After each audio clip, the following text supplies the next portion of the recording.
joining us for another episode of the Deals for Dentists podcast. And today we're joined by Paul Edwards.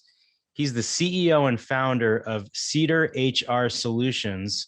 And Paul, you're zooming in from Arizona? I am. I'm in Tucson, Dr. Block.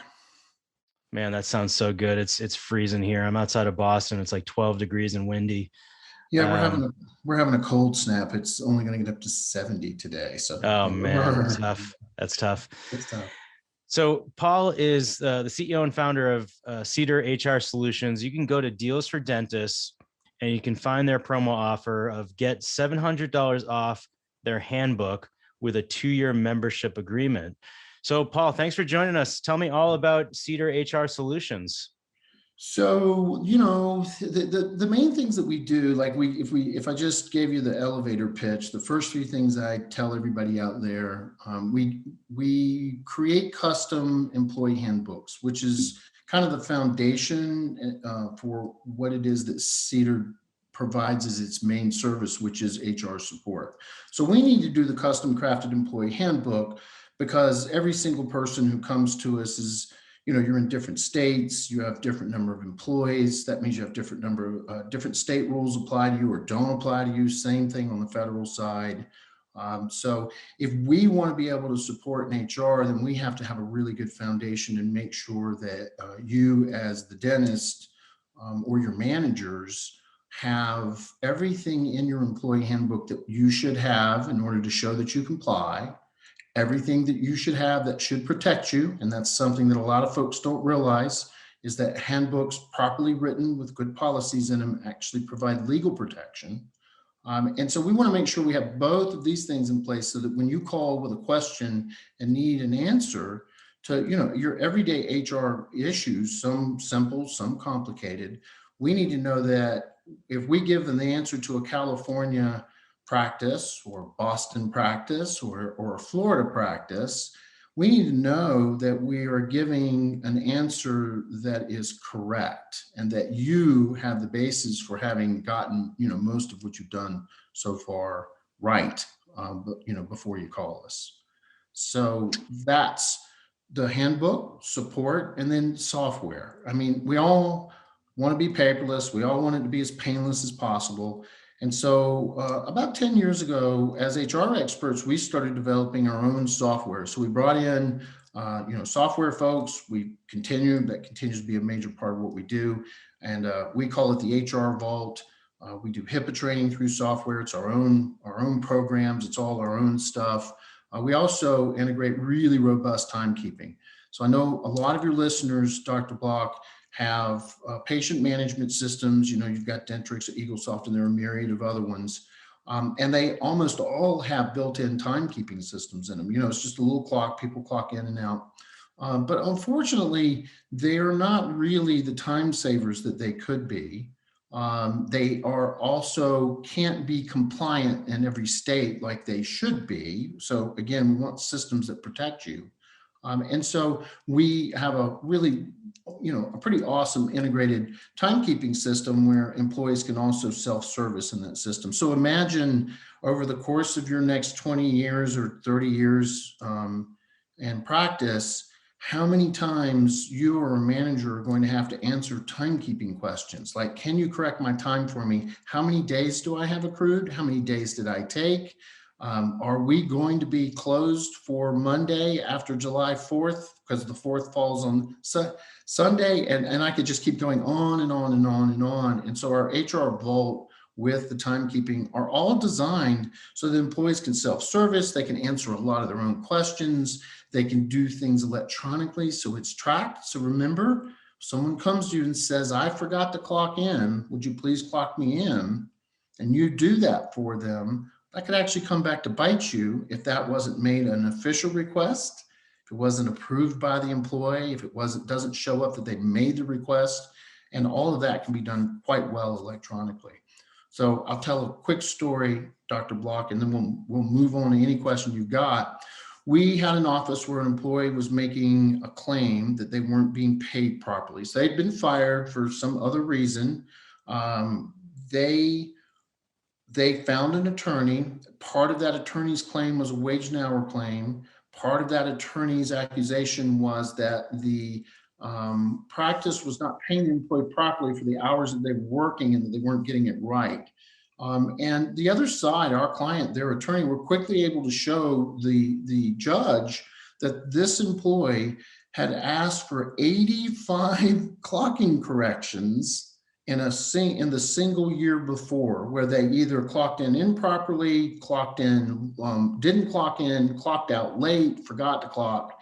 And that was not good for the other side when our folks were able to say, look, here's what's actually going on. And so, again, all of these systems are built not just to support and provide answers, but also to provide kind of this, I'll call it passive ongoing protection, which also should save you way more time and in, you know, in the best of circumstances, paying for itself. Now, was this office protected with those 85 clocking correction because it was all well documented? It had an impact. The impact that it had was that they were able to show a couple of times where the employee answered some text from a manager where it was after hours and the employee was not clocked in. And so they, you know, that was the basis for the whole thing, is they could show that some little bit of work had been getting done. So what happened is that, you know, you have the actual missing hours that they're claiming that they didn't get paid for, and then you have penalties.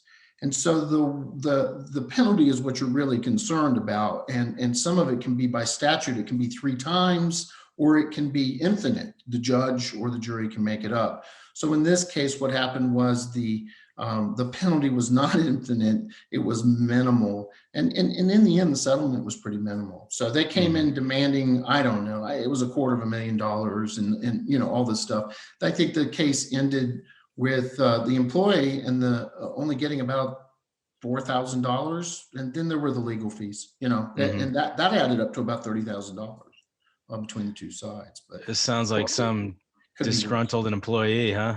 She was not happy to be fired, and you know, I don't remember how she got hooked up with the attorney, but so it's things like this that, you know, they don't teach you in dental school, and you know you come out and you know the clinical side, but we were not schooled or trained in HR. So you're basically, you know, you're protecting the dentists, you know, for someone that's, you know, coming out of school or they're associating, like as an associate, I didn't really care about HR because I would go in, I'd do my thing and I'd leave.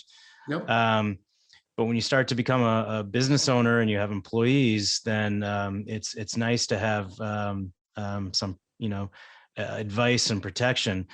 So can you explain exactly what HR is? Is that a very broad term that deals with anything with staff? It does. Yeah, it's human resource, and it's human resources, which is a word I don't really love because it kind of denotes that people are a commodity, but it is the term.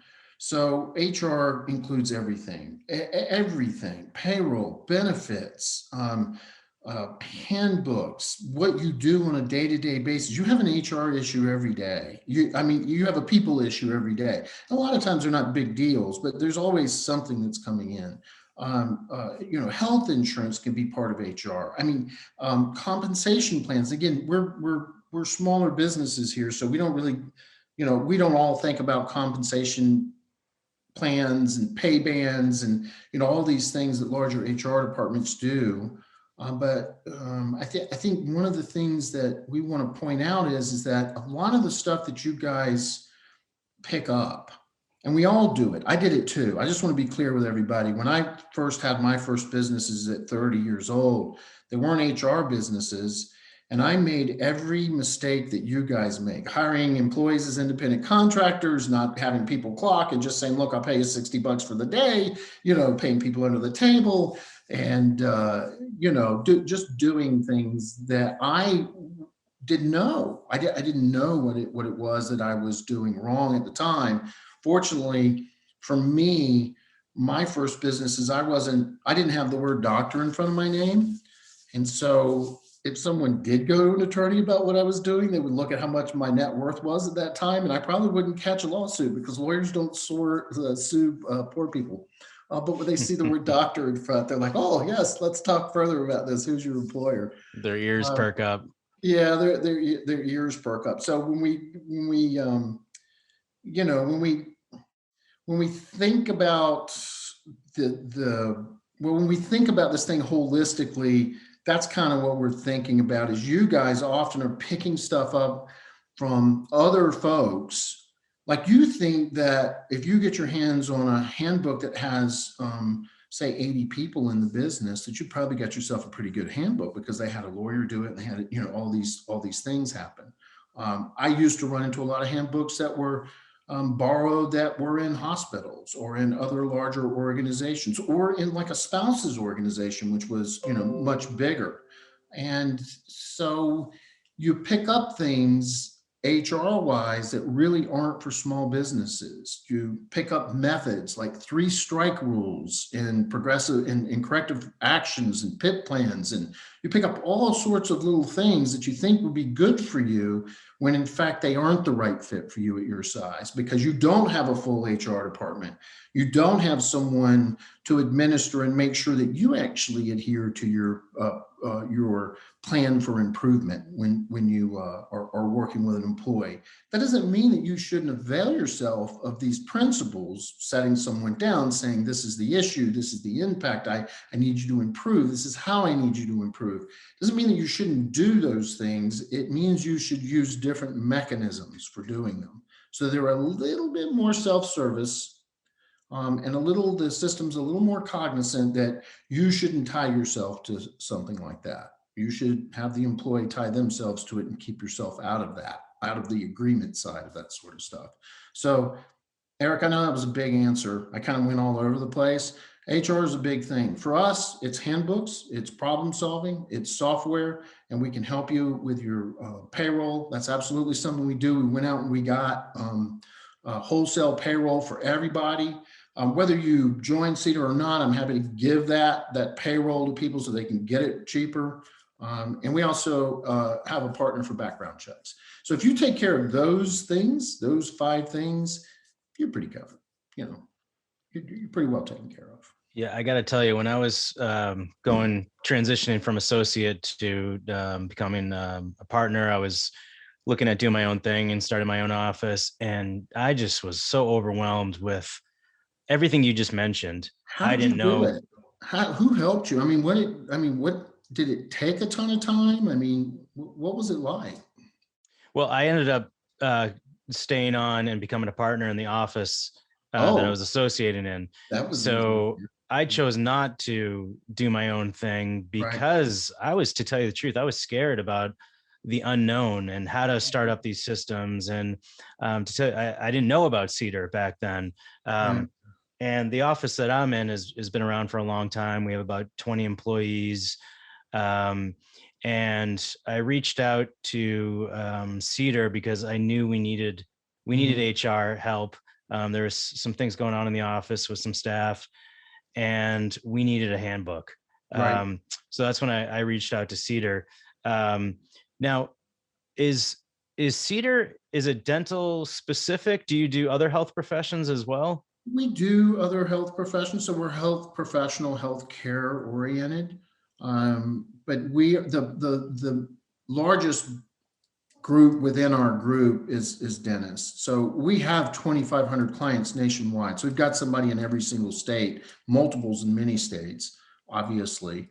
And most of them are dentists. But out of the 2,500, I'd say 300 of them are other specialties, from urgent care centers to private practices of different types. But the biggest part of what we do is supporting dentists, which is really good for dentists because it means we kind of understand you really well. When you talk about ROI, why we exist, what would be missing if our company were to disappear tomorrow. You guys as dentists don't exist to sell people dentistry. It's a part of what you do. We certainly sell handbooks and support systems. Your why is you're a medical professional. You guys make huge difference in people's lives and by what you do daily. And our why is a lot that way too. we're trying to make a big difference when it comes to your problem solving inside of your practice.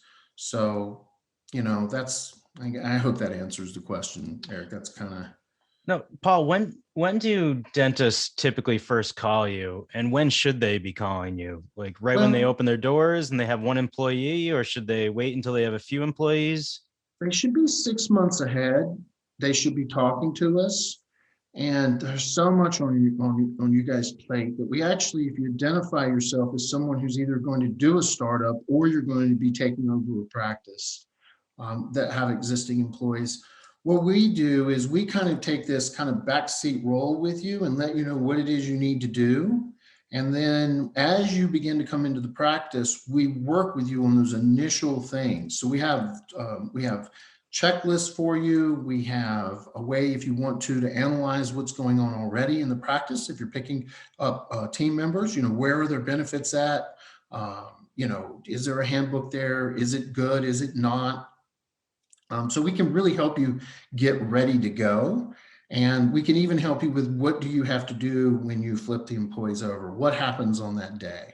And you get Mhm. all these questions of, do I have to fire everybody?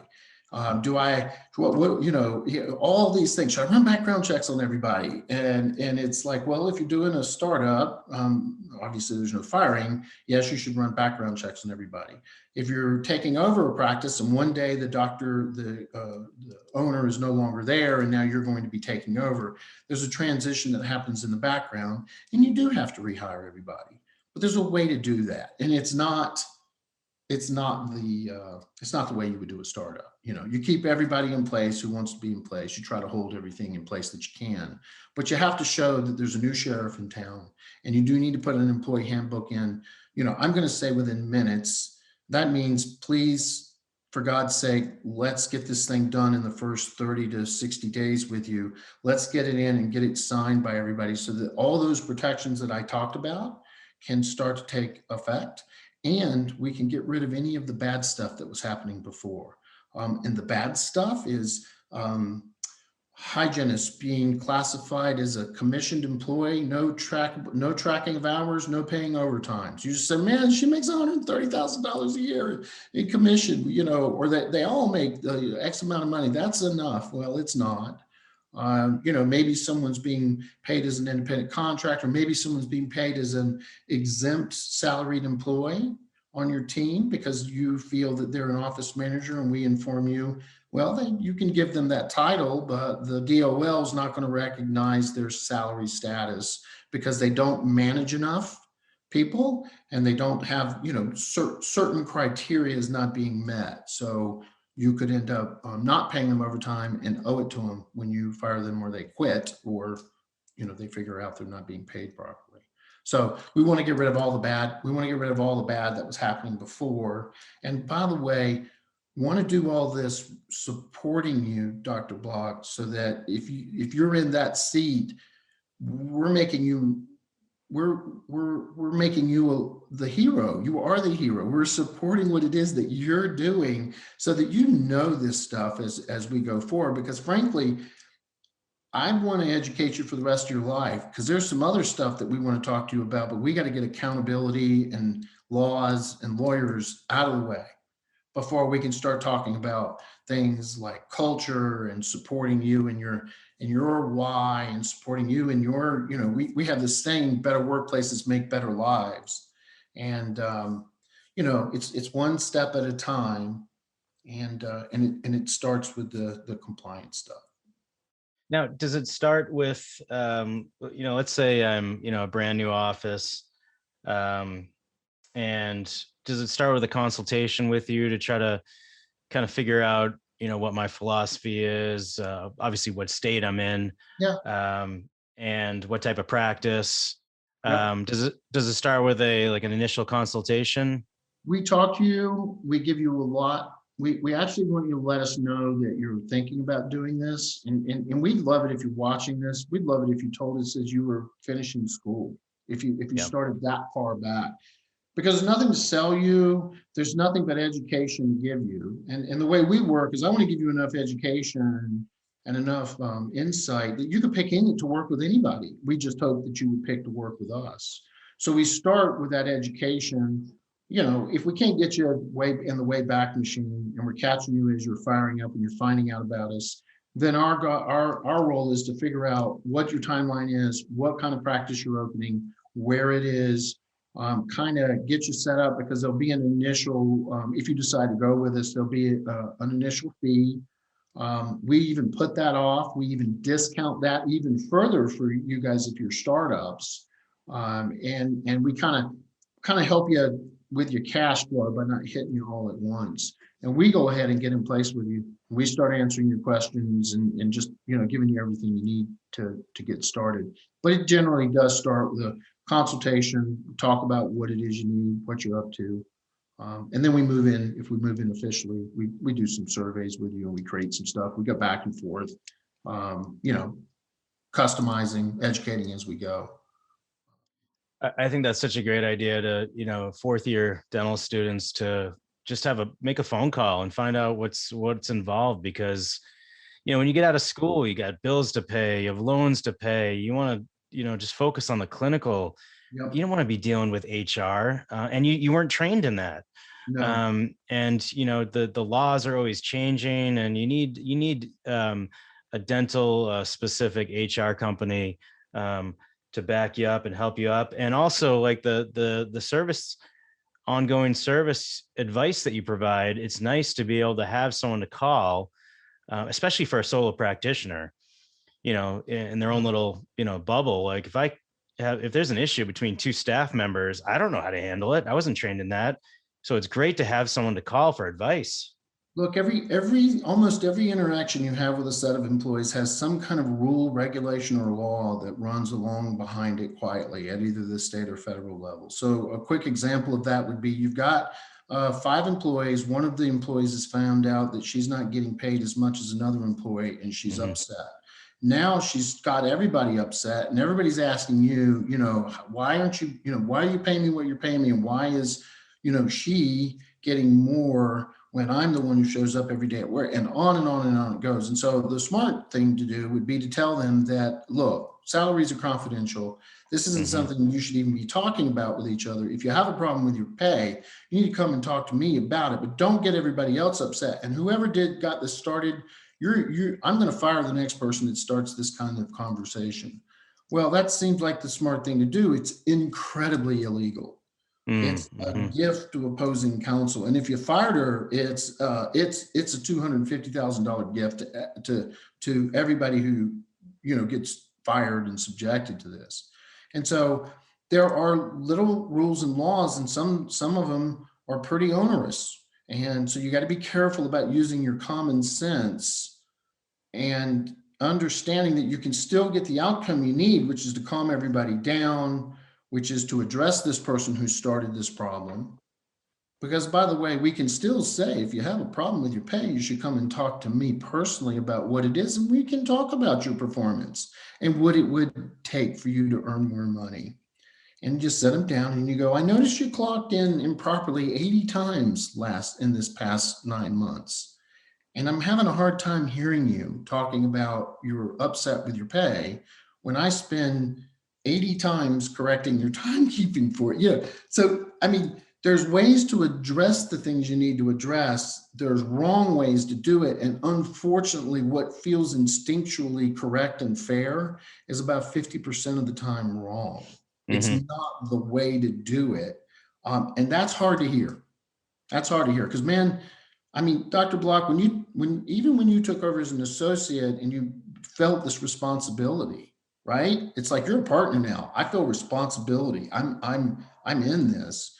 You also feel a responsibility to the employees, to keeping the peace, to keeping the patients happy, to doing all those things. And we're in service to doing that sort of stuff. You nailed it there. When I transitioned, I became like, and I didn't want to do this, but I became like the new sheriff in town. Yeah. Because there was so much poor behavior that was tolerated, and there wasn't accountability. There was no writing up. The culture was not what I wanted it to be. I knew it could be so much better. And I knew that the backbone is a proper handbook. something you can, fall back on and rely on. But we had staff members fighting and arguing and threatening lawsuits, and Yeah. it just it made for such a stressful culture. And everyone feels that, patients feel that, Hmm. and it becomes not a pleasant place to work. So I was, like I was saying before, not trained in how to handle those situations. So I felt like we needed to get that handbook. And um, it was the start of kind of setting things right, and getting the culture to where it is now, where there's no more drama. Well, I shouldn't say there's no more, but there's a lot No. less of it.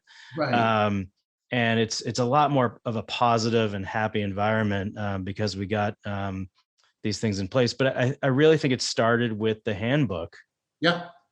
It is. It is the place to begin. I mean, common thing that will happen is you'll someone like you will bring us in and we'll create the handbook and you'll tell everybody, hey, we did this handbook. We need everybody to sign and acknowledge it. And you'll have, if you have a team of 20 people, you have one or two push back and say, oh, I'm not signing this. I don't agree with it. I don't, there's just because that's been part of the culture is there. That's their job. They run out front. And they quickly find out within about 24 hours of you coming back and saying to us, hey, I have this employee, this is what they said. I mean, we have a way to say to them, please, we understand you have a concern, express your concern. Let us know what it is, meet with Dr. Block. It'd be great if you put your concerns in writing. And then Dr. Block, for you and I and everybody listening, the underlying message is make no mistake, you'll be signing this book by Friday. This is not a democracy. And if you'd like to continue to work here, the basis for it is that we will all be on the same page and we put a book in place that is good for all of us. It's not just for the practice, it's good for everyone. It communicates if you have a problem, you have to come tell us so that we can deal with it. It lets employees know what their benefits are, and they are aligned with what's proper for that state and for that number of employees at the federal level. It makes it clear to them that you will not tolerate harassment. You will not tolerate any of these things, and you will not take retaliation against them if they come to you and let you know about these things. So these things are good. But a lot of times people see handbooks as these sets of rules, and we try to write in plain language as much as we can. Some things I have to put in there a certain way if I want the EEOC to grant you the protection that it grants you. But for the greater good, we have worked tirelessly for years to make our language clear and understandable.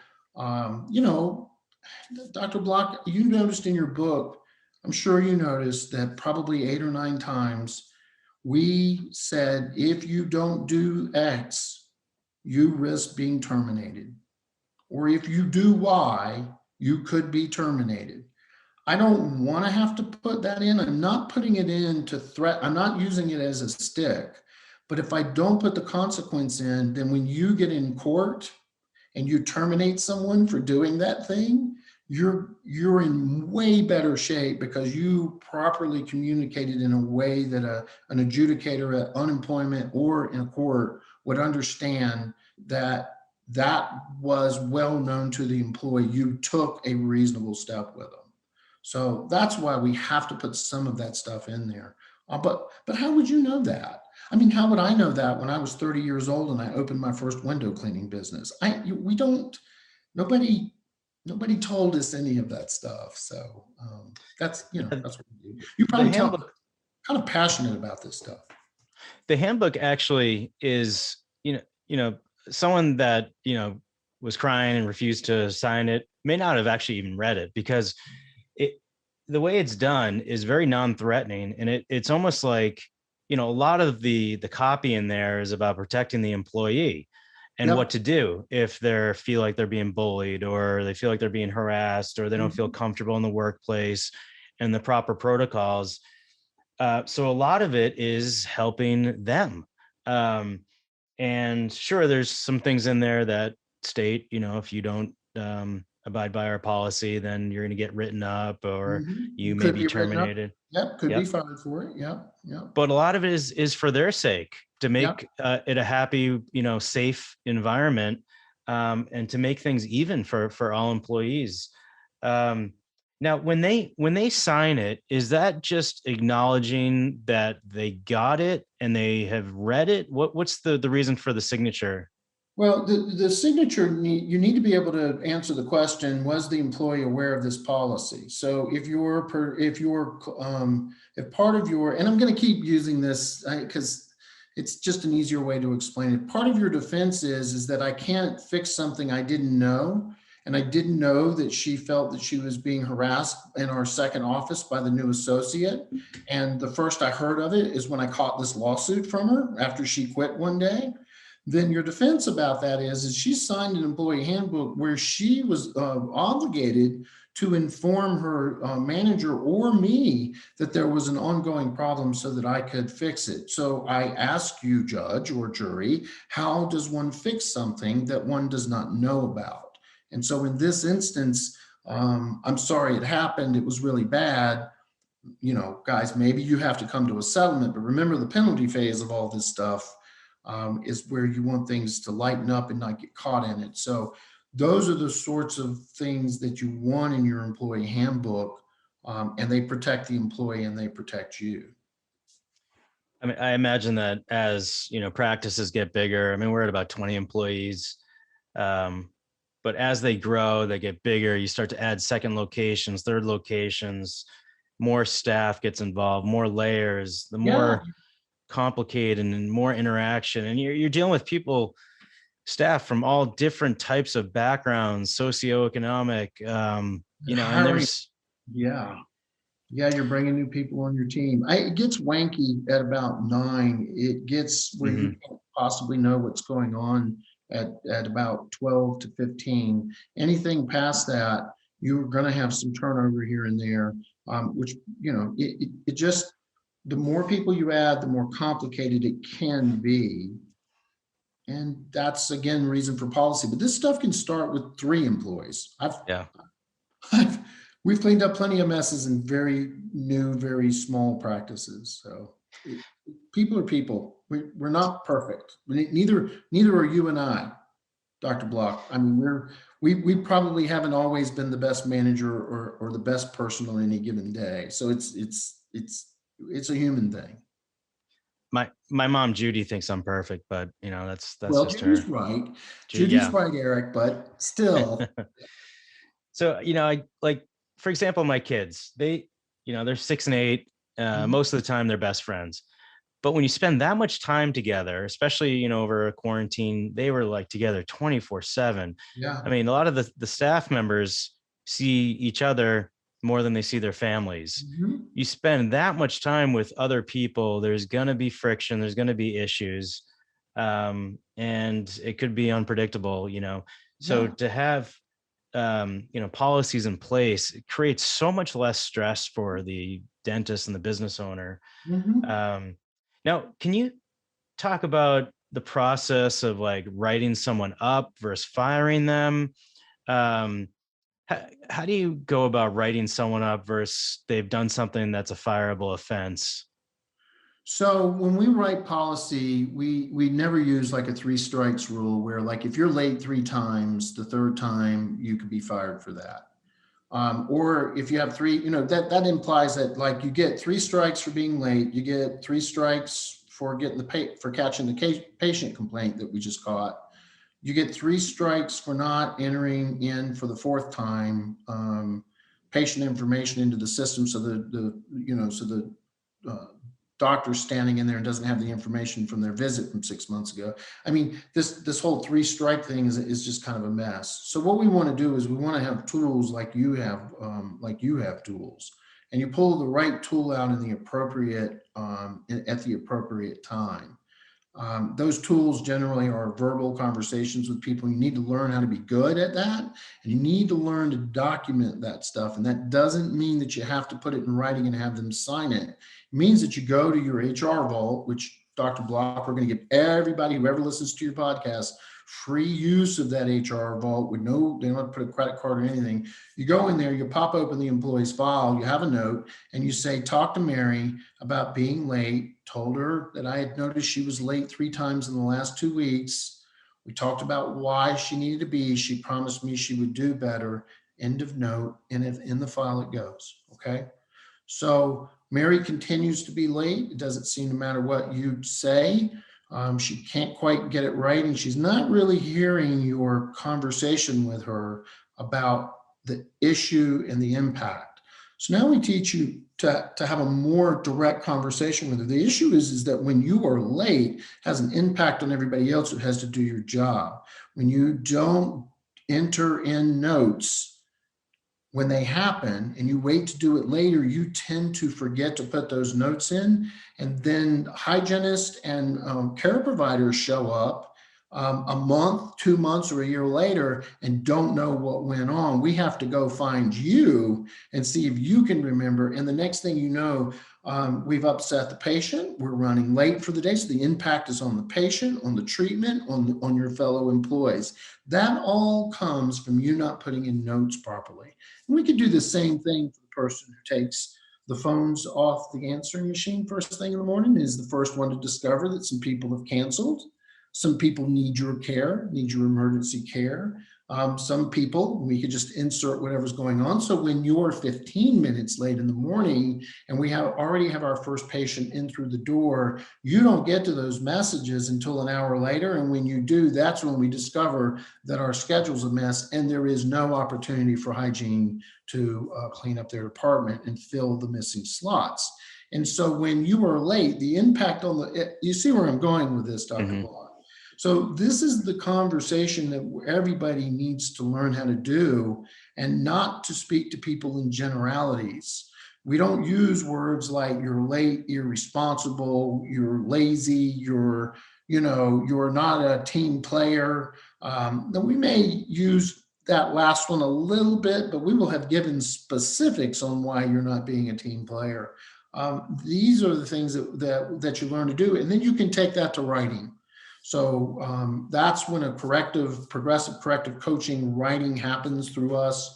We call it progressive corrective coaching, not because we're going to progress through these steps, but because we're trying to get the employee to progress in their understanding of what it is that they have to choose to do. Because Dr. Block, I choose to be late, just like I choose to be on time. Mm-hmm. I do, and I know you do too, and so do employees. And so people are like, I'm just late. It just happens to me. It's how I am and who I am. Mm-hmm. And I can't make them choose different. I can't make them be on time. But I can choose who I work with. So now we've documented this employee is late a lot. We've now documented with her, and we've said this could result in your termination if you're late again. It's out of control. This is how many times you were late. And we expect you to not be late at all, ever. But for now, we'd like to see some marked improvement over the next month. And so we begin to communicate with the employee in writing. And then the next thing you know, this employee turns out not to be a great employee. We have other write-ups. We have other conversations we're having to have with them.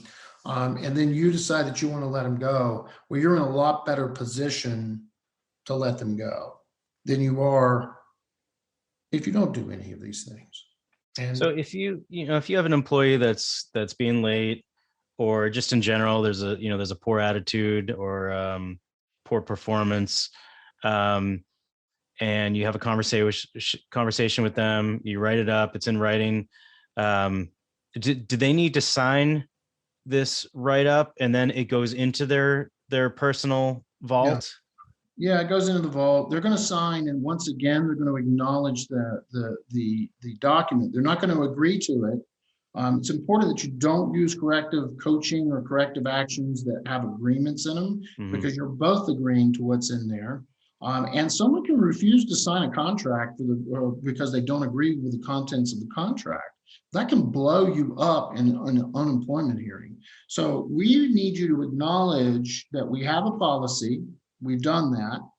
And we need you to acknowledge that, that we have talked to you about you are not following that policy. And now you've done that. And we have everything that we need, you need at that point to kind of, put your castle wall up in case, you need to use your castle walls. They're built on a strong foundation. Now, the next question is often, well, I'm in an at-will state. All 49 of the 50 states are at will. The exception is Montana. And they still have a pretty cool system there. At will is not a bulletproof shield. No one fires anyone for no reason, and that's what at will says. Is you can let someone go. You don't have to give them a reason. You don't have to give them notice. You don't have to do any of those things because you're an at will employer. Likewise, the employee can do the same thing. They can just not come into work one day. They can quit without notice. They can do, they can do whatever they want to in that arena as well. It is a two-way street. The problem is there's no illegal way to quit a job, an at-will job. So the employee can't do anything illegal, but you could fire someone for an illegal reason, and there's a bunch of them. And that's why you need to document what's actually going on, because plaintiffs' attorneys make up the illegal reason based on the circumstances. So I gave you a great example. The guy came through the door with an employee and said, I have proof. I have a couple of instances of proof here where this employee answered some texts and was working and didn't get paid. You owe them $250,000. Right? I mean, that was the stretch. That was where it's at. It must be happening a lot. It must be happening all the time. You owe them all of this money. They worked for you for 1.5 years, and you owe them for this and this and this, and then you fired them, and you owe them for that too, because you not only were you not paying them properly, you fired them when you shouldn't have. And the answer to that was, well, we had policies, she recognized them, we wrote her up, and we have all these instances of her not clocking properly. That is what we call helping the authorities help you. You need to help the EEOC, you need to help the judge, you need to help the Department of Labor by showing them that you know what you're doing, you're complying, and you're doing the best you can, you're communicating. So I think you asked me what happens to the employee who doesn't sign. Well, there's a policy that says you must acknowledge communication from your employer. Failure to acknowledge communication is grounds for termination. Mm-hmm. That's what we use to get someone to sign a corrective action, and even the employee handbook, because you need not sign it for them to apply to you, by the way. That's how policy works in the realm of employment law. What are some illegal reasons for firing? Like for those 3 examples I mentioned earlier, being late, poor performance, poor attitude. Like if I just let someone go because of those reasons, yep. Would it be better if I wrote them up first, and then if it happened again, then fire them? Sometimes it just depends on what it is. If you have an employee who is, an obvious one, you catch an employee stealing or doing something dishonest or something like that. You have an employee who has a blow up with a patient, and you just can't have that going on. I mean, there's plenty of reasons why you would let someone go kind of instantly, because it's the right thing to do. On the other side of it, is it better to be able to show that you've had some conversations, you've done some documentation? Well, not only is it better, it's the way you get things out of people. It's how you manage people. You sit them down, you talk to them. It's not always a corrective action. If you get good at this, you do it almost instantly. It's not micromanaging, by the way. Don't micromanage people. Learn not to do that. Mm-hmm. But it is to set expectations. So when we hire someone, we tell them, and we want you to expect feedback from us. Expect it. Expect it on little things and expect it on big things. But expect it to happen. And then our managers make it happen. I don't want to say we find things wrong, but we set the expectation that we're going to ask for little adjustments here and there all along the way. And it could be, one of our experts, we don't think they're using quite the right tone. They're new. They've been doing HR for a long time. They're on the phone. We overhear what they're saying and how they're saying it. And we come to them and we say, you got to change your tone there. You need to recognize that you were speaking to someone who's been doing this for 20 years, and you're talking to them like they just hired their first employee. And that's not who they are, and that's not who you are. You need to recognize where they are in their journey. Now, same thing goes for the person who is just getting to be a manager and it's their first practice or it's the first time they've been promoted to manager and they're kind of lost and there's stuff going on. Well, we don't treat them like they've been doing this for 20 years and we don't think they're stupid because they don't know something. We meet them where they are in their process. So that's an example of how we would make some corrections. Mhm. Some subtle corrections all the way to the phone. I mean, you guys, Dr. Block, the most important person in your office is the phone. It's the person Oh answering the yeah. phone. It's not the doctors. It's not, I mean, everyone's like, it's just the receptionist. No, no, no, no. Yep. She's The phone is the most important piece of equipment. is, and the person answering it is you know, they're super important. So again, a great place for you to be jumping in to say these are how that's the reason these scripts exist. Um, it is a place for consistency and for improvement always. So Do you help new dentists or any dental office for that matter with the hiring process? Um, we do. because it sounds prevention and getting the right team member, not hiring, I should say, the wrong team member and preventing that from happening can save you a lot of headaches. I had, for example, I had an assistant that we hired, and there were some red flags, but one day she came into work. I work Saturdays, and she was so hungover Oh yeah, that she said she was going to take a nap during lunch because on Saturdays we're open, pretty much a full day. right. And she took a nap in one of the dental chairs.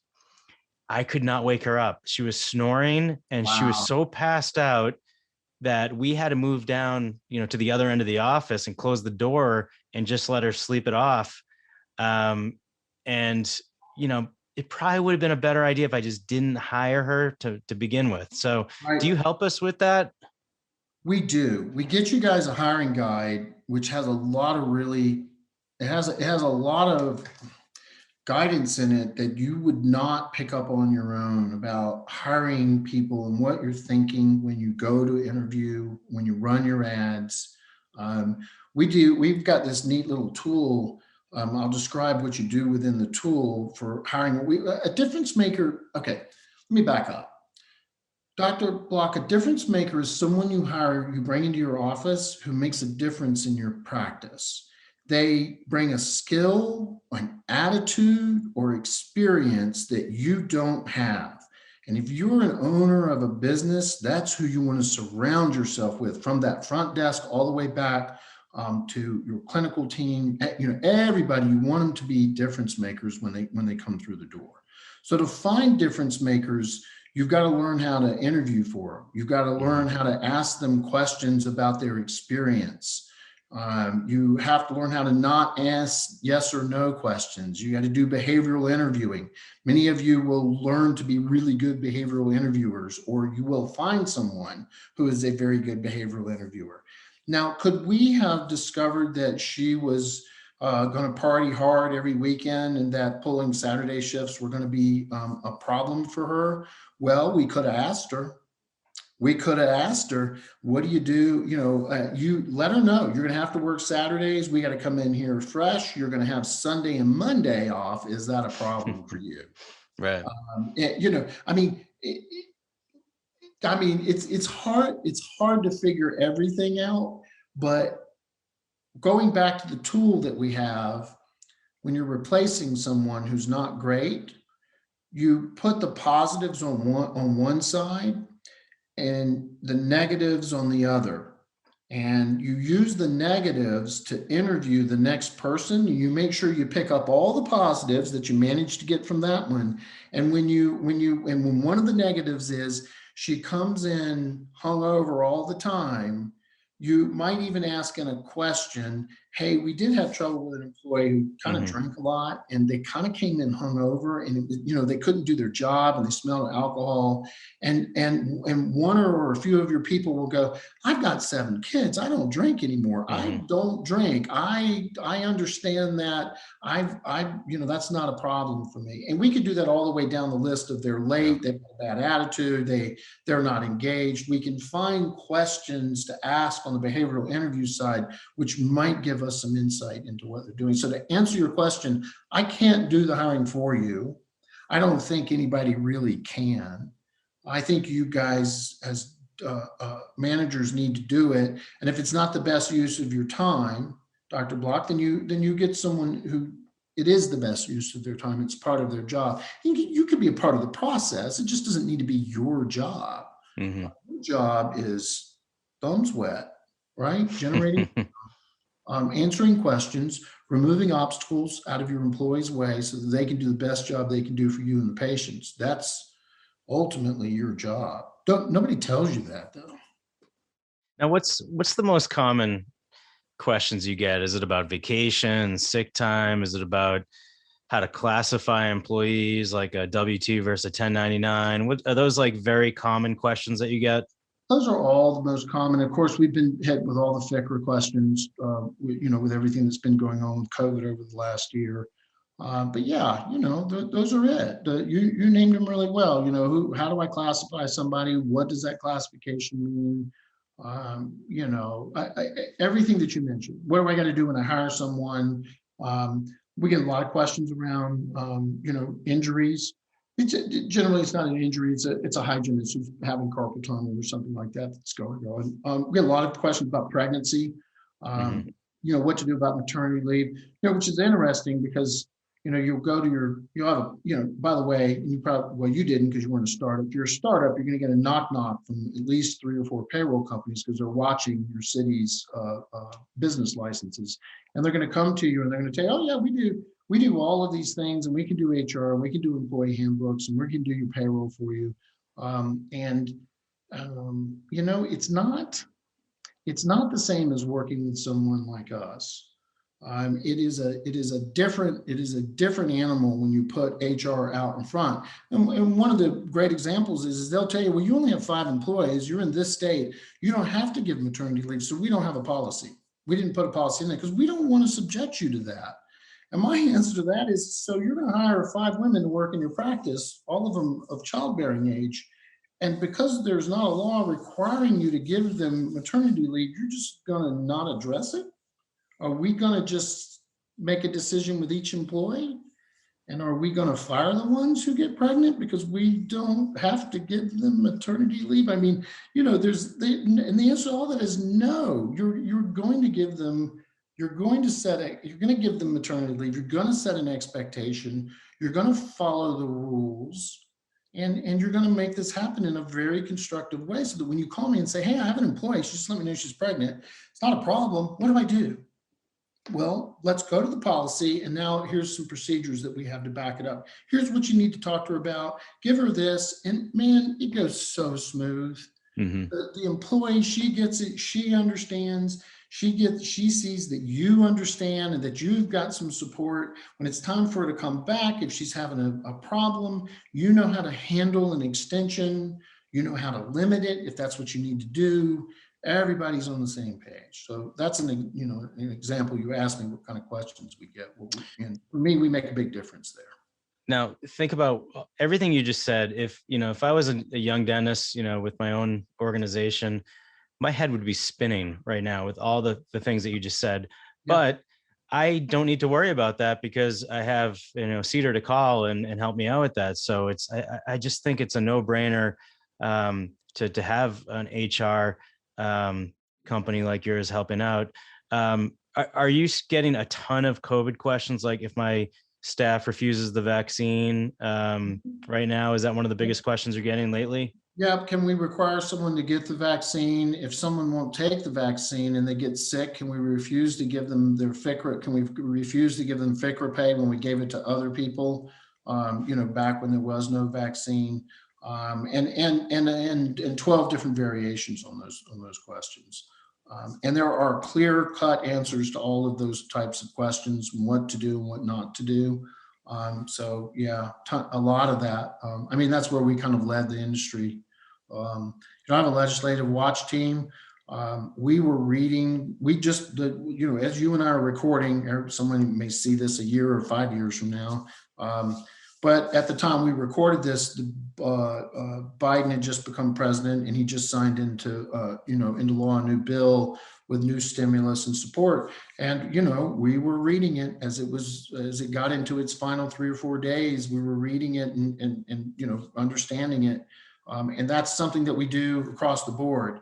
So never mind something big like this, we're also paying attention in California and Boston and in Colorado. And as they're adding mandatory paid sick days, what are the rules around that? And I could just go on and on and on. Every state right now is passing legislation. Most states, I can't say every, most states are passing very employee-friendly legislation, and they're going to do it they're doing it at the federal level as well. They're extending some protections, broadening others, and that's where you guys just need to do dentistry, and we just help you out. We make sure that your books are updated and that you're aware when something changes that affects you. Was 2020 the craziest year of your professional career? Imagine you had 2,500 patients and they all needed you one day. They all showed up at the door and they knocked on your door and they really needed you. They weren't kidding. You couldn't say, well, that's not an emergency. I'll see you on Friday.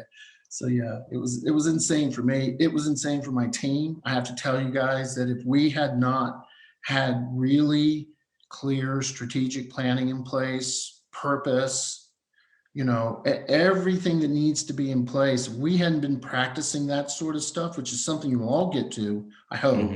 My team would have never been able to stand up to the way they did and do what they did, because we opened up our support, not just to our members, but to the dental community at large. I mean, we created HR Basecamp. We have over 9,000 people in that Facebook group, which anybody who's listening is welcome. Come and join that group.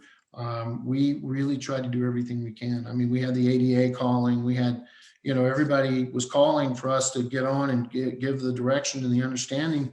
And we realized as a team early on, we just needed to do it. So we took care of our members first. We were really focused on them 16 hours a day. And in the margins, we tried to do everything we could for everybody else. And it turned out, good for everybody. I know CEDR was a huge help for us, and we looked forward to your webinars that you had, and really helped us. So Paul, before we wrap things up, what's on the future for CEDR? What's on the horizon? Any new cool things going on? We're updating our software. If everybody out there, if you ever think you want to put together a software system, and don't do it, just don't do it. But for us, it's what we've done. We've made it a core of what we do. So our software is about to come out and be really well optimized for mobile. By the end of the year, it's really going to go through some drastic changes that make it just, more user-friendly, more robust, more in the vision of what it is that we were looking at. We are going to spend a lot of time this year working on our new dentist program. And putting that in place and giving even more guidance away for free. We are growing our community at HR Basecamp, left and right. And we're doing a lot for our members right now. We're doing a lot more for them when it comes to, kind of burrowing down in this strategic planning and this culture building thing. That's my passion. And we're doing what we're doing, trying to be better at it. That's really where we're at as an organization this next year. Awesome. Paul, thanks so much. Again, Paul Edwards, the CEO and founder of CEDR HR Solutions. You can go to Deals for Dentists and find the promo offer of $700 off their handbook with a 2-year membership agreement. Again, Paul, thanks so much for joining us. Thanks, Dr. Block. I appreciate it. I got to try some of your barbecue. You're like a barbecue champ, huh? Yeah, man, you see a little thing back there. I did a I've been a grand champion on a couple of local big, kind of rib cooking contests. I love to barbecue. It's in my blood. Started it when I was a kid. Yeah. Nice. Awesome. I'm hungry right now. I'm gonna go eat. All right, Paul, let's be in touch. Thanks so much. Eric, thanks, man. I appreciate it. Appreciate your patience with me too, man. I was going through some stuff, so I'm very happy to, very happy. Appreciate your patience. Thanks. You got it. All All right. right. Take care.